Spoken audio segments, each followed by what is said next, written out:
بسم اللہ الرحمن الرحیم۔ لومڑی اور کوا۔ ایک دفعہ کا ذکر ہے کہ ایک گھنے جنگل میں ایک بہت بڑا درخت تھا۔ اس درخت کی ایک شاخ پر ایک کوا بیٹھا ہوا تھا۔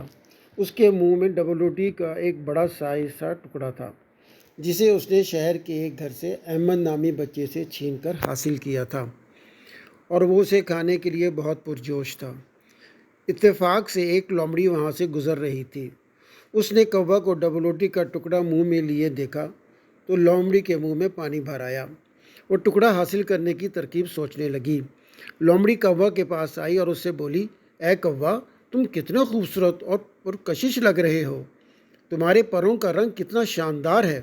کاش تمہاری آواز بھی تمہاری طرح خوبصورت ہوتی تو تم جنگل کے بادشاہ ضرور بنتے۔ یہ سن کر کوا بہت خوش ہوا۔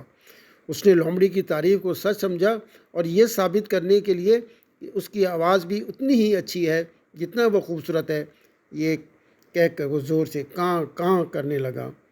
جیسے ہی کوا نے منہ کھولا، اس کا قیمتی ڈبل روٹی کا ٹکڑا نیچے زمین پر گر گیا۔ لومڑی نے فوراً ٹکڑے کو چک لیا اور کہا، اے احمق کوا، تمہاری آواز تو ٹھیک ہے، لیکن تمہارے پاس عقل بالکل نہیں ہے۔ تم نے میری چاپلوسی پر یقین کر لیا، اب ڈبل روٹی کا مزہ میں لوں گی۔ لومڑی بولی، اے بھولے کوا، تمہارے پاس دماغ ہوتا تو تم میری چاپلوسی پر یقین نہیں کرتے۔ لومڑی نے کوا کو نصیحت کی کہ تمہیں یاد رکھنا چاہیے کہ ہر تعریف کرنے والا تمہارا حقیقی دوست نہیں ہوتا۔ اب اپنے سبق سے سیکھو۔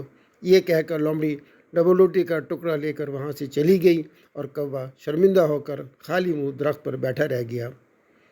تو بچوں، کہانی کا سبق یہ ہے کہ چاپلوسی سے ہوشیار رہنا، اور جاہل اور مغرور لوگ تعریف کے چکر میں آ کر